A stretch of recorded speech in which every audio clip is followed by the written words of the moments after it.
Hey y'all, this is Brown, and tonight we're going to be talking about Essential X-Men, Volume 1. So this book collects Giant Size X-Men number 1 and issues 94 through 119 of the X-Men series. So the Essential collections were black and white reprints of various books throughout the Marvel Universe. And, you had stuff like Howard the Duck, Ghost Rider, and various Spider-Man books being reprinted in these, black and white books. But also, you had the X-Men. And one of the advantages of these black and white reprints was, on one hand, you got to fully appreciate the amount of effort that went into crafting the artwork for these, books when they originally came out. Minus the color, but the black and white art allowed you to see, further detail and what have you, the intricacies, and also it allowed you as a reader to go, over years worth of, backstory without breaking the bank, because, trying to, buy multiple back issues, I mean, years worth would probably cost a fortune. So, these black and white reprints were kind of an economic alternative, to that. But on the downside, though, the durability of these books, was often questionable, because on some occasions these books would hold together rather well physically, but other times, though, it's like you open it up and the spine starts to fall out of the covers, and it's like you have to be very careful, like when you're turning the page, and so kind of a mixed blessing. But the reason that I want to kind of go into the X-Men series, though, is because while I had left off of in my Ghost Rider binge reviews, I left off on issue 25, and issues 26 and 7 crossed over with issues 8 and 9 of the 90s series. But considering that there's like a ton of lore that goes into the X-Men books, I kind of wanted to, get brushed up on, get caught up on, what the lore consisted of at this point in time. So I was wanting to, take a look at some of these, black and white reprints, so I could, have a, I guess you could say, a firmer grasp on what was going on in the books, and how it got from, say, here to the 90s. So by the time I get to that X-Men and Ghost Rider crossover, I'll have, I guess you could say, a better appreciation for, what was going on with the X-Men books and the Ghost Rider books together. So a little bit of background, just real quick, though, is the fact that behind the scenes, the X-Men book had basically at this point in time, had hit a long slump, and like sales were down, and at a certain point, because of this, it became a reprint book. Like, I mean, it wasn't canceled, but each issue that came out was only a reprint of something that came before. But starting with Giant Size X-Men number 1, we got a new team, and then, with the series itself, starting with issue 94, you began to get new stories. And so Giant Size X-Men number 1 was written by Lin Wein, and the artist was Dave Cockrum. And Dave Cockrum would go on to be the regular artist of the book, with the exception of a fill-in issue or two, up until issue 107. And starting with issue 108, John Byrne would take over on art duties and would have a highly acclaimed run as an artist. But while Lin Wein was the writer of Giant Size X-Men, it was Chris Claremont who became the writer of the book with issue 94, and would have a highly regarded, very much celebrated run on the book. And a lot of his stories, were very influential, for years to come. And a lot of stuff that we take for granted in terms of the lore, with the X-Men, be it book, comic, movie, animated show, a lot of that stuff came from Chris Claremont. And so it makes some of the stuff that we take for granted today, you know, it basically wouldn't have been, possible without him. As far as what went on in the X-Men books, and basically, Claremont, and for the writing portion of the book, brought new life to the X-Men book. We had like fully fleshed out three-dimensional characters, and also another thing is that for the first time, you had characters of different ethnicities. And so, for example, you had the character of Nightcrawler, aka Kurt Wagner, who was German. You had Aurora Monroe, who, as Storm, was African. And then you had Peter Rasputin, who was Russian, and John Proudstar, who was Native American. And also, for a couple of returning characters within Giant Size X-Men 1, you had the Irishman Sean Cassidy, aka Banshee, and you had Shiro Yoshida, I hope I'm saying his name right, who was the mutant Sunfire from Japan. And you also had Wolverine, who was Canadian. So, I mean, pains were taken to establish that these characters had different ethnicities or nationalities, and that was something that kind of stood out at the time. And as far as the artwork goes, both the artwork of Dave Cockrum and John Byrne were amazing, like very detailed, very three-dimensional, very realistic. I mean, you felt like something solid was going on with this book whenever you turned a page. And so Lin Wen, yes, definitely deserves credit for, coming up with, this new team and everything. But Chris Claremont is the one who took that idea and just ran with it and, had a highly acclaimed exemplary run. But it's funny because I'm trying to figure out how to, talk about this, like how to, tell y'all all the stuff that goes on, but I'll do my best to give you all a condensed version of events, kind of like maybe a greatest hits version of what goes on in this book. But with Giant Size X-Men 1, it starts off with the search for this mutant that Professor X had detected with Cerebro, who, as far as he could tell, was the most powerful mutant he had ever come across. And so he sends the X-Men, who at this point in time were Scott Summers, Cyclops, Jean Grey, aka Marvel Girl, Iceman, Bobby Drake, Warren Worthington III, aka Angel, and Hank McCoy, Beast, as well. And then you also had Alex Summers, aka Havoc, and Lorna Dane, aka Polaris. This was like the original lineup. So once Professor X, though, detects this mutant, he doesn't know anything. He can't tell anything about it. All he knows is it's the most powerful reading that he's ever come across, and it's on this island called Krakoa.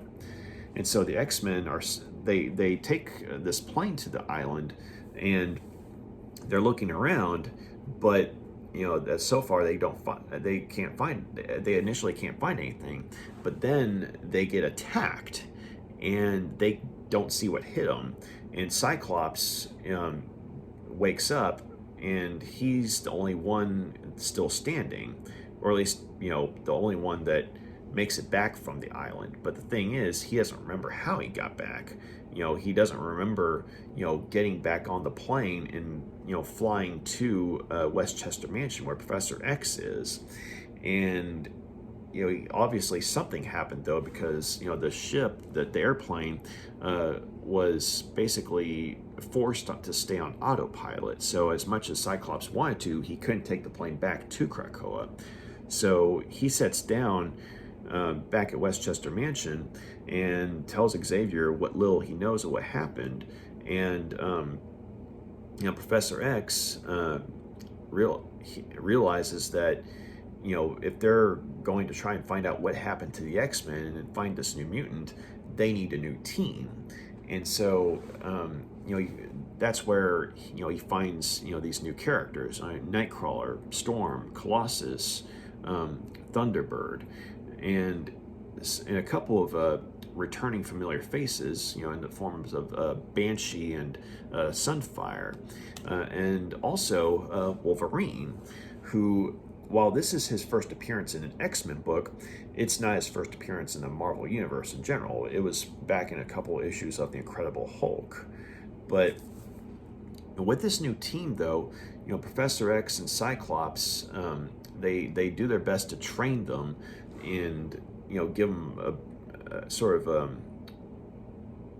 a breakdown of what their mission is, in the sense of, say, Professor X, created the X-Men originally to try and bridge the cultural gap between humans and mutants to, find a peaceful coexistence, and this because mutants, because of their manifesting powers, were feared and hated by humanity in general. And so, while some mutants use their powers for evil, Professor X, is someone who was trying to use his powers for good. And so he tries to find other mutants, with the computer Cerebro, to get in contact with them, basically offer his hand in friendship and say, okay, I have a place where, you can live in safety and you can train to, better use your abilities, and in time, use your abilities in the service of humanity. Because yes, humanity fears and hates us, but at the end of the day, they're going to need to be protected by those of us who use their abilities for evil, right? So basically, Professor X and Scott Summers, Cyclops, they tell this new team, or the new members, what was going on, what their original mission was, and where they're at now. And so they go to Krakoa to not only find this new mutant, but also the original X-Men. But they not only find the original X-Men, though, they're like all cocooned and they have these pods attached to them, these tubes attached to them. But once they get the X-Men, away from these tubes, they find out that it was a trap, because this mutant is the island Krakoa itself. Due to a series of extensive, nuclear tests, back in the day, the whole island, all the flora and fauna, basically came together as one, big entity, and like one biological, monstrous mass that, once it gained consciousness, it, detected, the power signatures of mutants, throughout the world, and namely Professor X and his X-Men. And so basically allowed itself to be detected, so that way Professor X would send the X-Men to the island and it could feed on them. And then eventually, once Professor X himself came to the island, Krakoa would use would be able to feed on his mental powers for, Lord knows how long, and become even more powerful. But the X-Men end up, defeating Krakoa and, making it back, to the base. But the old guard end up leaving, because they feel that, hey, when we joined the X-Men, we were kids or teenagers, but now we're full-grown adults. We need to try and have lives of our own. And so Cyclops and Professor X are the only ones from the old guard still around. Excuse me. And Sunfire, aka Shiro Yoshida, after he helped the X-Men on this mission with Krakoa, he ends up going back to Japan, because the only reason he joined the team initially for this particular mission was as a favor to Professor X. And so with him gone, it's Professor X, Cyclops, Banshee, Wolverine, Storm, Colossus, Nightcrawler, and Thunderbird as this new team going forward. But unfortunately, though, in this new team's first mission against this, power mad supervillain named Count Nefaria, they meet with tragedy, wherein, while they're able to save the day, Thunderbird ends up, dying in what was arguably a suicidal way, in a sense that, he took it upon himself to attack, Nefaria's, plane, which he was using to flee from the X-Men after his plans went up in smoke, and the other X-Men, like, they could have, stopped Nefaria themselves, but they were all occupied at this point, and Banshee was the only one who was with Thunderbird at the time, and basically was begging for Thunderbird to get off the plane, because he could use his powers to destroy the plane, or at least damage it, forcing it to go down. But Thunderbird, though, basically had this mental psychological conflict going on in his head, where he felt like he was having to prove himself as not only a warrior of the Apache, but as a man, because he and Cyclops were constantly butting heads, and he was constantly getting in scuffles with the other teammates, and so he was trying to prove himself, and so unfortunately he damaged the plane to such an extent that it exploded, killing him. And so this is the first time that the X-Men have lost a member, and it's something that weighs heavily on them. So it's like within the first couple of issues of this new series, not only are the X-Men splashed with the cold water, or are the X-Men splashed with cold water, basically forcing them to wake up and realize that, hey, this is a reality. I mean, we could die here. I mean, the readers were met with kind of a, this new direction here is pretty drastic, So, following that, though, I mean, a whole bunch of other stuff happens, but the main storyline, though, consists of the Phoenix Saga, not the Dark Phoenix Saga. That doesn't come until a little bit later, but we, get this complex storyline which combines like a cosmic love story in Professor Xavier meeting a Shi'ar Empress Lilandra, who's on the run from her own people due to this civil war between her forces and those of her power mad brothers, who just happens to be Emperor of the Shi'ar. And it turns out that she had been on the run from her brother's forces because her brother Daken had unearthed these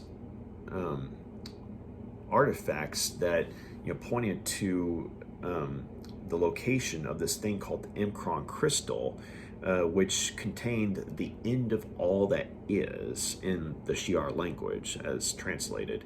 And so, Daken, as emperor, I mean, his word is law. And, when Lilandra found out that he was wanting to, gain the Imkron crystal for himself, regardless of what the legends warned about it, she knew that, she had to stop him. But unfortunately, her forces were defeated and she had to go on the run. And she felt a connection across galaxies, a telepathic and spiritual connection with Charles Xavier. And so once she makes it to Earth and into the embrace of Xavier, the two of them, they form a relationship, one that's built on urgency as well as a spiritual and cosmic love, across galaxies. And so but on the other hand, though, Dakin had this agent of his called Eric the Red, who had multiple attempts to thwart Lilandra from making contact with the X-Men. But all these attempts, I mean, while they stood out in the sense that, amongst other things, I mean, you had the character of Magneto coming back into the scene. And at this point in time, prior to the series, Magneto had been de-aged, to an infant. But Eric the Red used his powers to turn an infant Magneto back into an adult and fully powered. And so he also had, the characters of Black Tom Cassidy, who was the evil brother of Sean Cassidy, Banshee, as well as Juggernaut, Kane Marco, the stepbrother of Charles Xavier.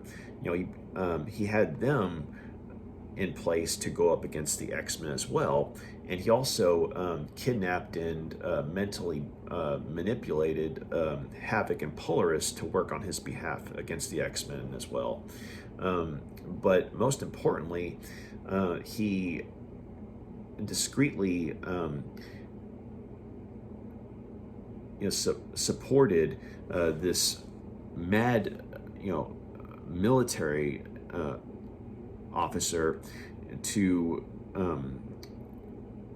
continue his experiments to revive the Sentinel program. And Eric the Red, gave him, the resources he needed to not only make new Sentinels, but to make Sentinels that looked like the X-Men. So it'd be like the X-Men were fighting themselves. But these plans ultimately failed, and what ended up happening was Jean Grey, in an effort to get the X-Men back to Earth, from the orbital platform where this battle with this new group of Sentinels initially took place. There's these massive solar flares there arising, and she's having to protect the ship, from the flares. But the only reason that she's able to fly the ship is because she absorbed the memories from a scientist / pilot who was with them. And so now she knows how to fly the ship, but she's also having to use her telekinetic abilities to keep all this solar radiation, out of the ship and away from the X-Men and herself. But unfortunately, the solar radiation ends up, being too strong for her. And so while she's able to keep the ship intact, to where the X-Men are protected, the cockpit ends up, being bathed in radiation.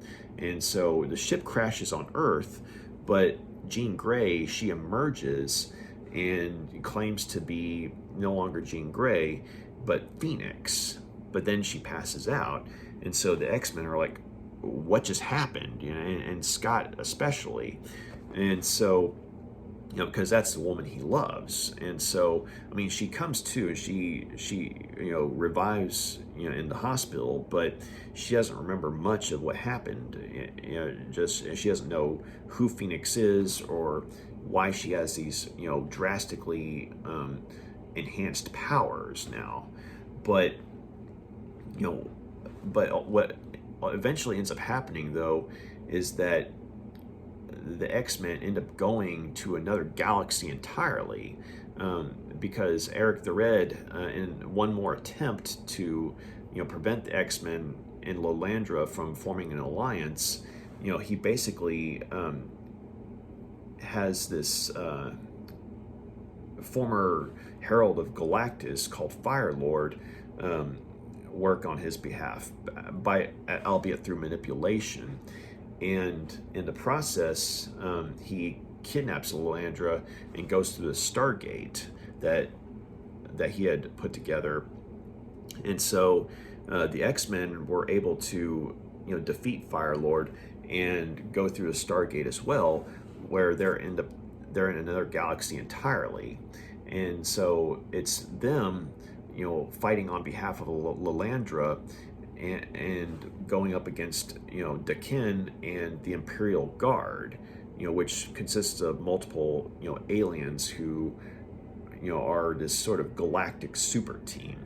And so there's this, epic fight between the two teams. But eventually, though, you know, Jean Grey, using her newly enhanced powers, ultimately ends up, saving the day, and basically keeping the Imcron crystal from exploding, because there was damage that was done to it, that basically made reality phase out of existence for a few seconds. And so, Jean Grey, with her new Phoenix powers, was able to, basically rebuild everything from a cellular level, and as a result, save the day. And so this results in Dakin being defeated, but Lilandra being temporarily exiled on Earth with Xavier. And because the political parties on her world have to decide, okay, is she a criminal for going against the Emperor, or is she a patriot for going against an Emperor's mad orders and basically saving the universe? But as she and Xavier get to spend time together, the X-Men, they become closer as a team and as a family, and they have some further adventures together, and wherein we get a few new developments in terms of, say, what makes them tick, and also hints of some past traumas and what have you.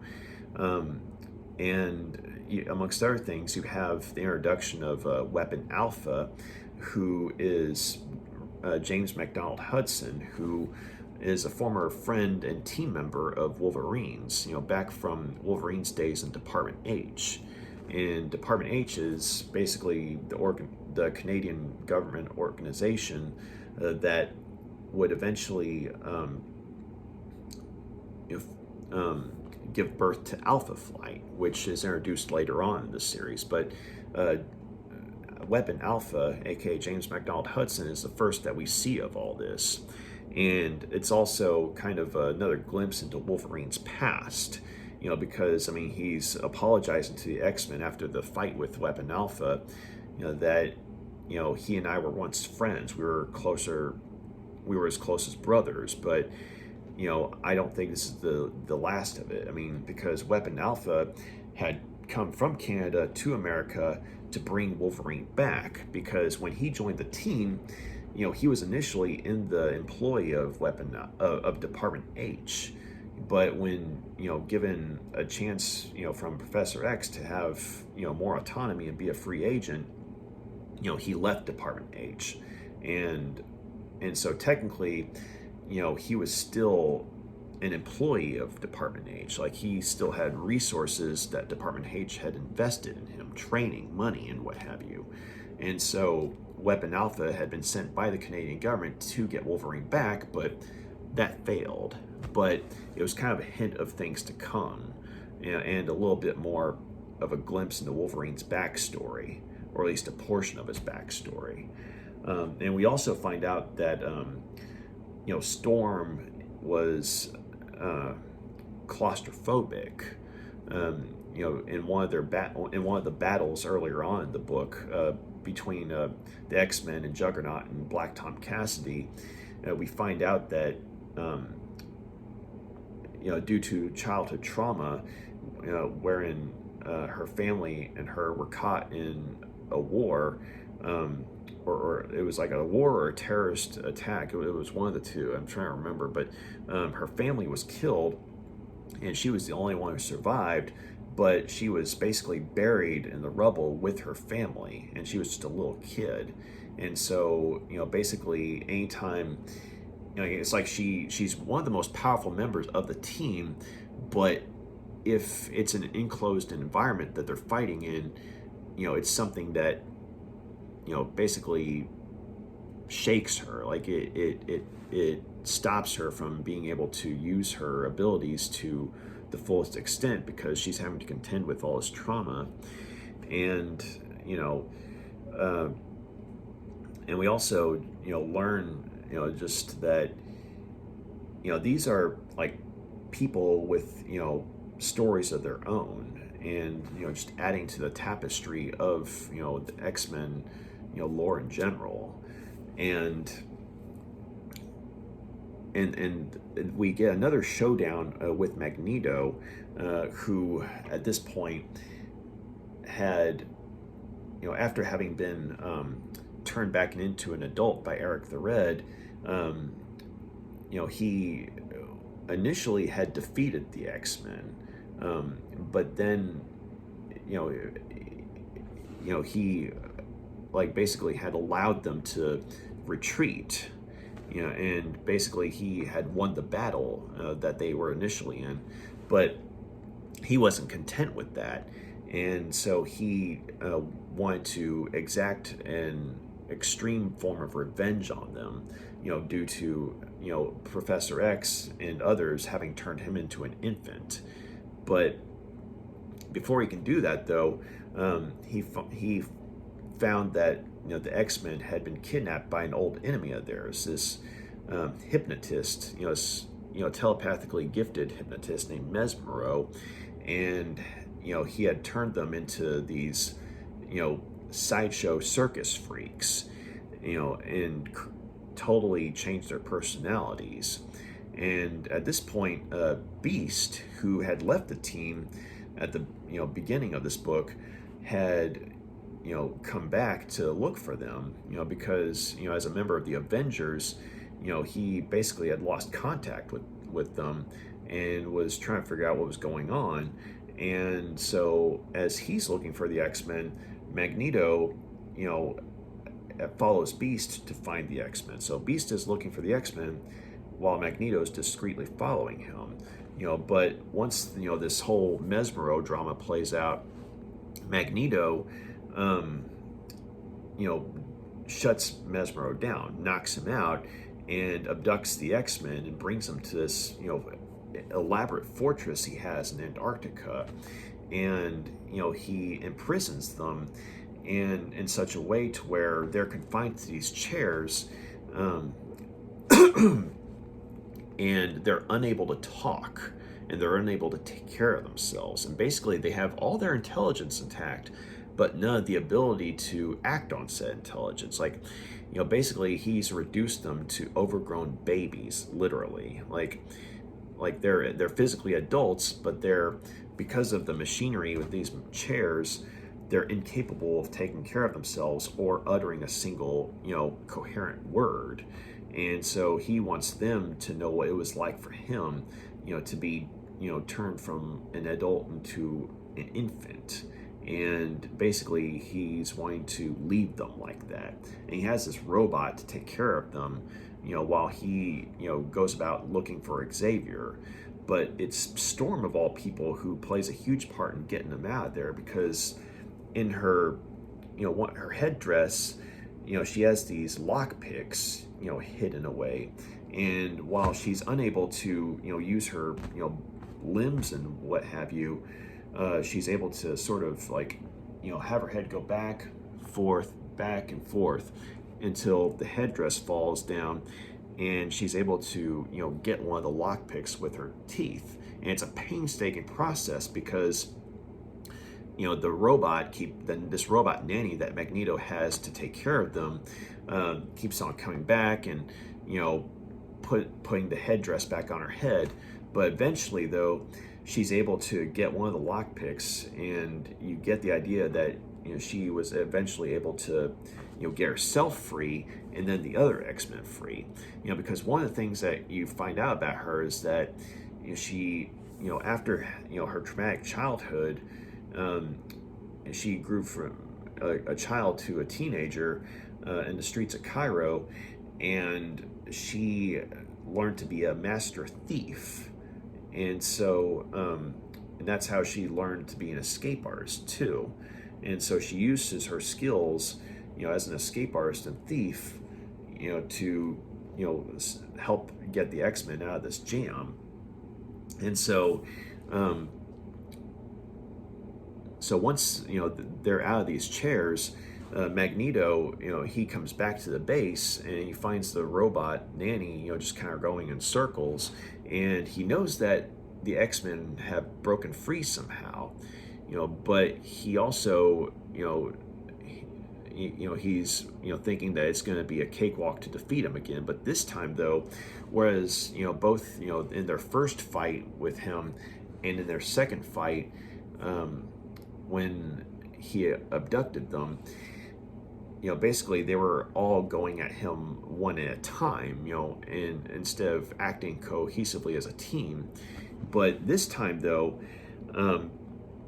they're working together as a team. Like Cyclops, being the most seasoned of them, is the one giving orders and laying out the strategy. And Jean Grey, with her newfound Phoenix power, is able to transmit these thoughts and strategies to the rest of the X-Men. So they're hitting him, strategically, and to a point where they actually end up defeating him. But in the process, though, they end up, damaging this Antarctic base that they're in, to a point where, the protective barriers that are keeping, this volcanic, this lava, away from the base, because it's in Antarctica, but it's like underground and everything, underneath, magma and what have you. This lava begins to, seep into the base, and basically, the X-Men are like, okay, wait a minute, we can get Magneto to, use his powers to take us out of here. And Magneto's like, I mean, it's an intriguing idea, but I don't think so. And so he basically, gets himself away from the X-Men and leaves them to their fate. But the thing is, not only have the X-Men cost him, one of his most, prized, bases, in the sense that he had, most of his resources at this base, but they also hurt him rather badly in this, strategic fight, that they just had with him. And so even though, as far as Magneto knows, the X-Men are dead, and, by way of being drowned by lava, his schemes have been set back for, quite some time, because, he's lost a lot of resources, and he's been hurt, badly enough to where he's going to have to, rest and recover for quite some time. And so as far as he knows, I mean, he's won, but the X-Men have, cost him. But the only solace he can take is that, Professor X's, children have been taken from him. And so, but the X-Men, though, they make it out of there, but they end up getting separated. Like there's, two groups. There's Beast and there's Jean Grey. They get cut off from, the rest of the X-Men. So both sides think that the other's dead. And so, Jean and Beast, they make it back to, Westchester Mansion, and they're able to get into contact with Professor X and Moira McTaggart, who at this point in time was a friend and former love interest of Professor X's, but who did a lot of research with mutants, to better understand their abilities and what have you. She was working with the X-Men at this point, but her, Lilandra, and Professor X, they when Beast and Jean come back to them, they have to inform them that the rest of the X-Men are dead, and as far as they know, they are. But on the other hand, though, the rest of the X-Men are thinking that Jean and Beast are dead, and so this results in them just basically being traumatized from the experience. But they have to keep on going, and so they're able to, make their way, through this subterranean, cavern, that they're using their abilities to just burrow through, away from the lava, to the point where they eventually come out, through Antarctica and into the Savage Land, which is this realm where dinosaurs and other prehistoric creatures reign supreme, and they end up getting involved in this sort of civil war between this mad god named Garok, and the rest of the natives of the Savage Land, who are basically under threat of being rendered extinct because Garok's basically using his powers and the mysterious technology that is hidden within the Savage Land to basically mess with the weather, and to a point where like all this technology that outside forces have brought to the Savage Land is being like he's trying to get rid of all this foreign technology from other civilizations that in his mind are polluting the Savage Land, but in the process though he's making it to where it's hostile for the other civilizations in the Savage Land. And so the X-Men are joined by an ally of theirs from back in the earlier days, a man named Kazar, who is, I believe he was, if I remember correctly, he was a civilian who found himself in the Savage Land and ended up basically going all Tarzan and learned to live in a hostile environment and kind of became one of the lords of the Savage Land. He's kind of like a benevolent leader and what have you, but at the same time it's like, hey, don't mess with him, don't mess with his people. And he has this saber-tooth cat named Zabu, who is, due to various forms of I think it was either radiation or experimentation, something had happened where this saber-toothed cat had become as intelligent as a human, but I mean, not to the point where it could talk or anything, but it could understand what humans were saying. So Kazar and Zabu and the people that were loyal to him, they work with the X-Men to defeat Garok and his forces. And also they come across another old enemy of theirs in the Savage Land, by the name of Sauron.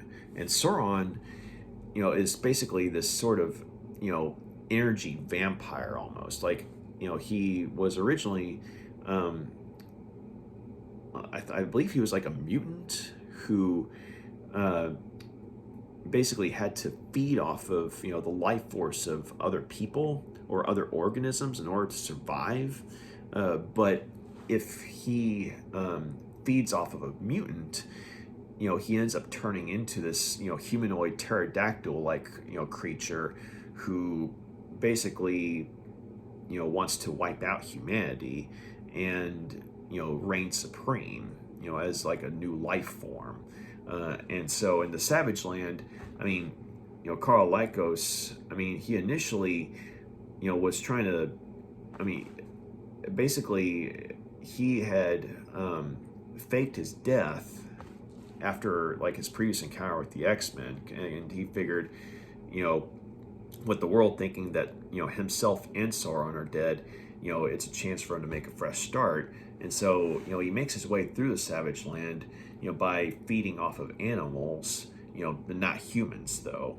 And he eventually he finds Kazar and his people and becomes friends with them. And so in the process though, he's able to tell Kazar what was going on with Garok and what have you.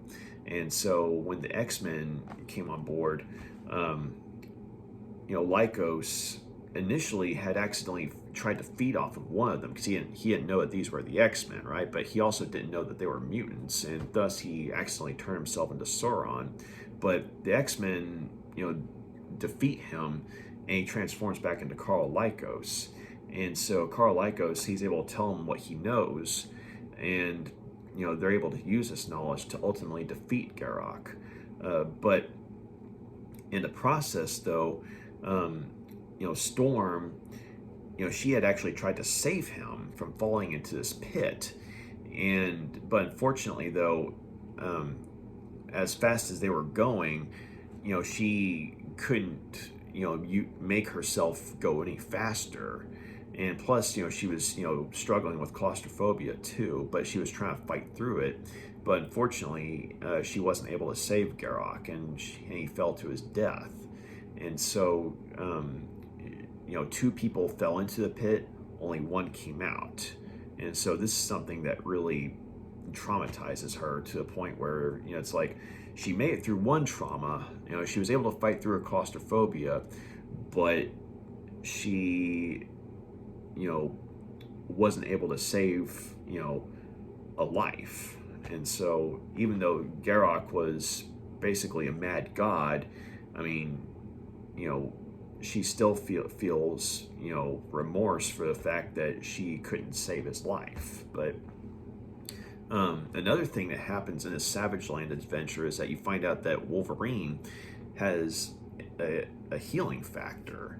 Like he can take a lot of damage, but this is the first time you've actually seen said healing factor in place. But after they get back from the Savage Land, though, they end up in Japan, and they end up joining forces with their one-time former member, Sunfire, against this power match supervillain named Moses Magnum, and basically Moses Magnum is using his power to manipulate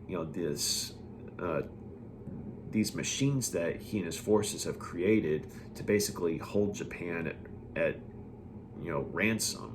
And basically he's using his power to create tsunamis that do all this damage to Japan.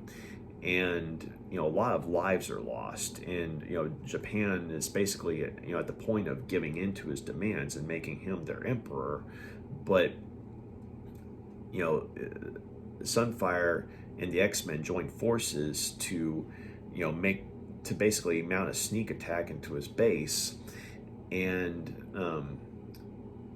Banshee, though, is the one who ultimately saves the day, but at the cost of his powers, though. And because what ends up happening is he ends up using his power, of the sonic scream, to destroy, this machine, that's basically channeling, Moses Magnum's power, and basically, by the machine channeling the power, it was making the tsunamis that were destroying Japan. But Banshee, though, he's able to use his sonic scream to destroy the machine. But the thing is, like, he's fighting against the power that's coming from Moses Magnum, and it's a struggle where Banshee ultimately wins, but at the cost of losing his abilities. And so, basically tearing up his vocal cords, and he needs those for his power. And so, basically, he's powerless for a time. But another thing that happens in this particular adventure, though, is Wolverine makes a friend, a woman named Mariko or Yuriko, one of the two. But she's actually related to Sunfire. And one of the things that you find out is that Sunfire, even though he was acting like a dick to the X-Men earlier in the book, when he was briefly a member of the team, he actually has a great deal of respect for the X-Men. It's just, I guess, from a cultural standpoint, he couldn't really, show it. But Wolverine finds out from the girl that, Sunfire actually respects the X-Men, and so it's kind of like, oh, okay. But so he's got a bit of a love interest, from this adventure. But yeah, I mean, those are the greatest hits in this particular book. I will say, okay, there was one other thing I just forgot, but there was this guy named, I think his name is Warhawk. who sneaks into the mansion earlier in the book, and he basically puts all these surveillance devices in the place, and he's acting on behalf of this unseen master who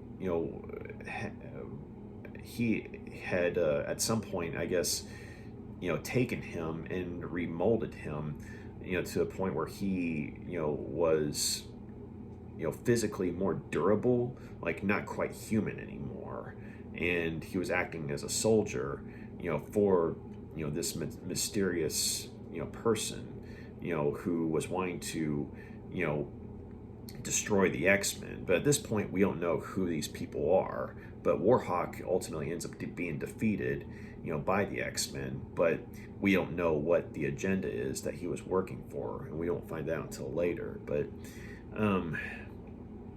yeah, so I mean, like I said, these were the greatest hits in this book. Okay, so a lot to cover, but overall, though, I thought that this was an excellent book. I thought that the creative teams did a really good job of bringing life to new characters, and in turn new life to the X-Men book, and basically making it into the fleshed out three-dimensional series of stories that we know and love today. And it all started in the stories collected here. And I mean, Chris Claremont's dialogue, his writing and narration and everything, I mean, you really feel like you're reading about real people who just happen to be mutants, and we come to really care about the characters, and we see them with their flaws, but we also see them trying to better themselves.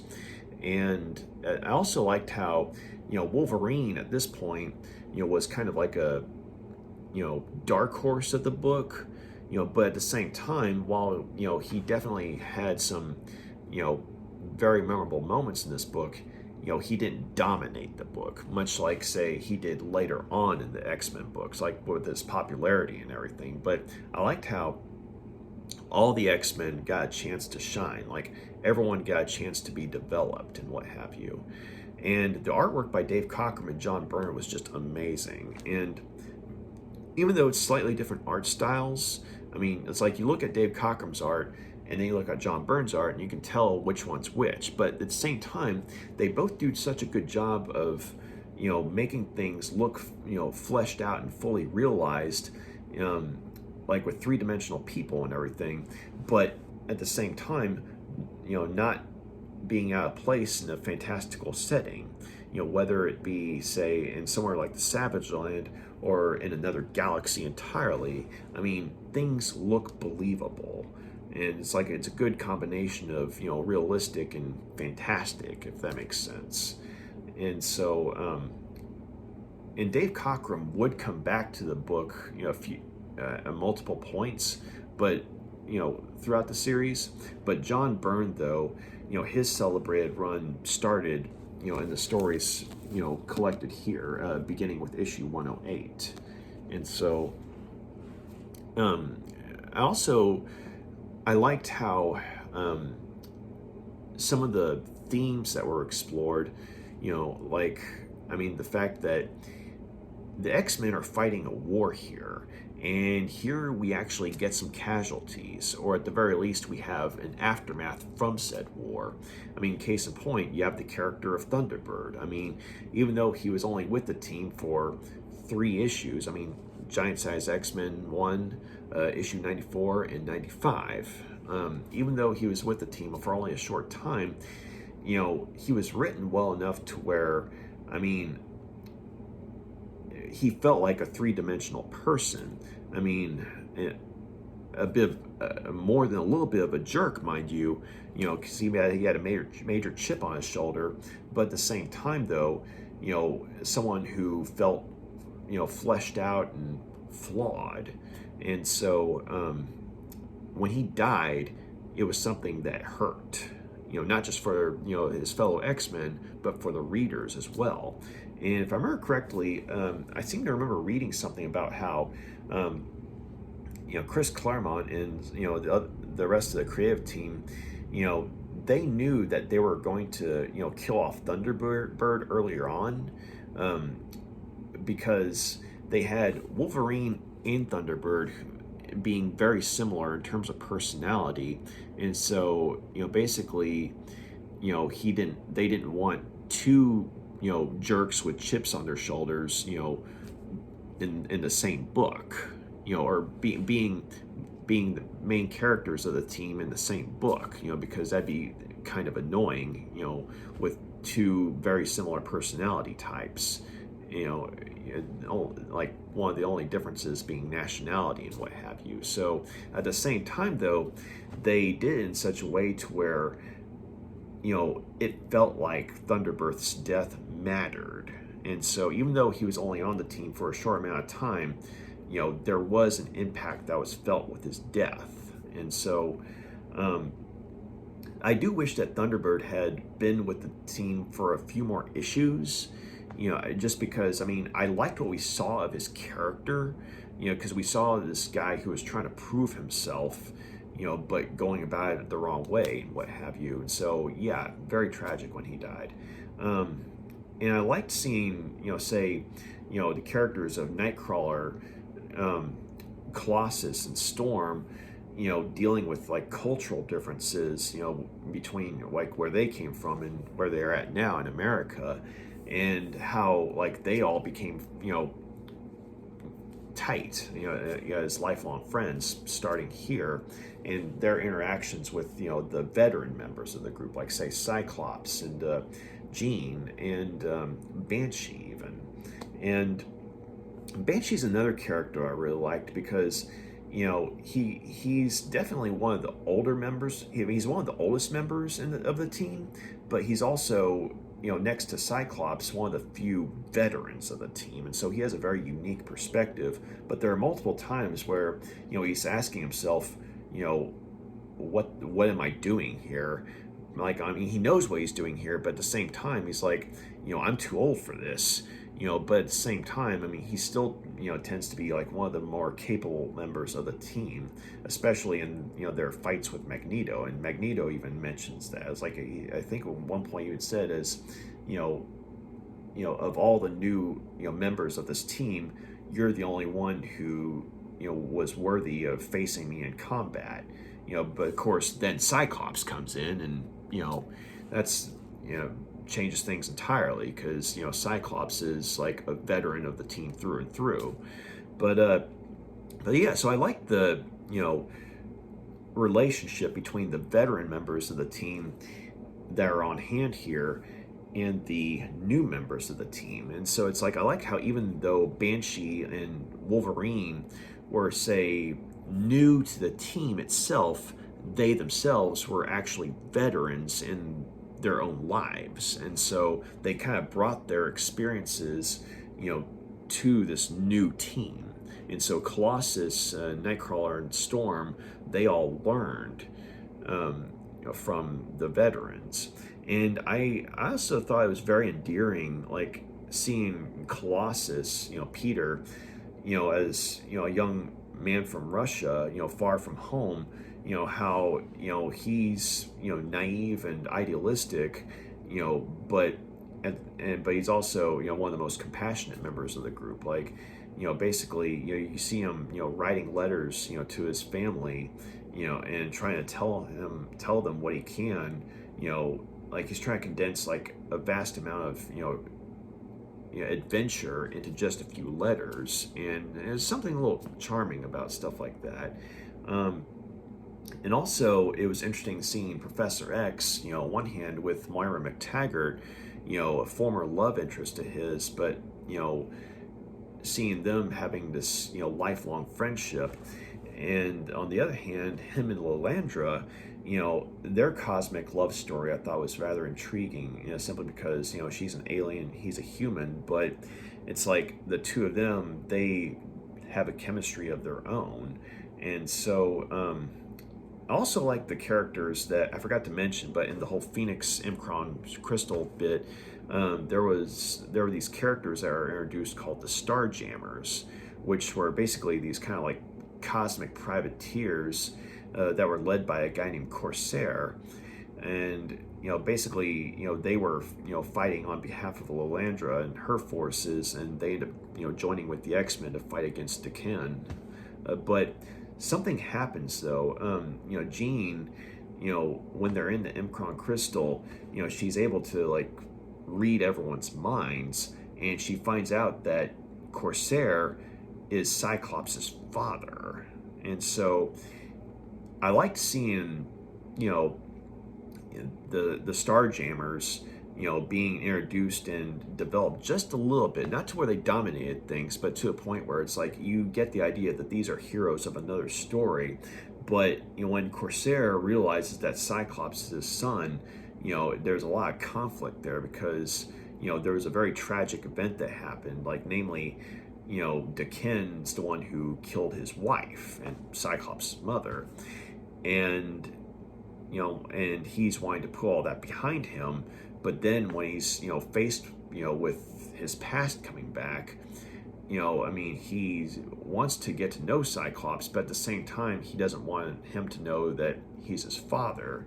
And so I thought that was interesting to see, though, because it's like you have these themes of family, both with these new X-Men, finding new brothers and sisters with the old X-Men, but you also in this case have a literal family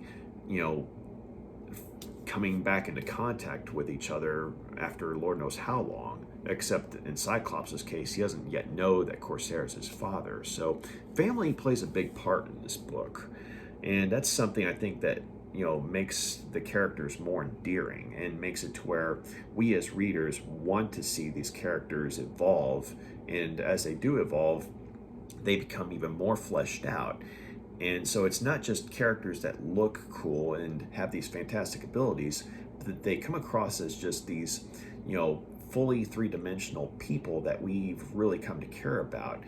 And depending on how much you like the X-Men, they kind of become family to us as well. So I'm going to go ahead and give Essential X-Men Volume 1 5 out of 5 stars. This was an excellent book, and it was an excellent start to a legendary era, as ushered in by Chris Claremont. Okay, well, technically by Lin Wen, since he's the one who wrote Giant Size X-Men, which introduced it all. But Chris Claremont, starting with issue 94, took it and just, made it legendary. And with the artistic efforts of Dave Cockrum and John Byrne, we have some iconic scenes put on page, and some wondrous visuals where the Marvel universe is brought to us from a very unique set of eyes and hands. And so all in all, this was like an excellent collection. And I would say, if you find this somewhere like a bookstore or something, definitely check it out. Just bear in mind you might have to be very careful when opening it up and reading it and what have you, just because of the 50-50 physical condition that these essential books tend to be in. But yeah, though, other than having to be physically careful with reading the book, it's so worth picking up. Simply to see how it all started, and how this classic team era of the X-Men started, and where we got a lot of the classic stuff that we hold in high regard today, with the X-Men. So excuse me. But yeah, thanks for tagging along with me, and thanks for checking this out. And if you like what you see here, please feel free to like and subscribe. You got any questions, comments? I'd love to hear them. Got any suggestions? I'd love to hear those too. Any X-Men anecdotes? By all means, drop a line. So y'all take care. Have a good night. Bye.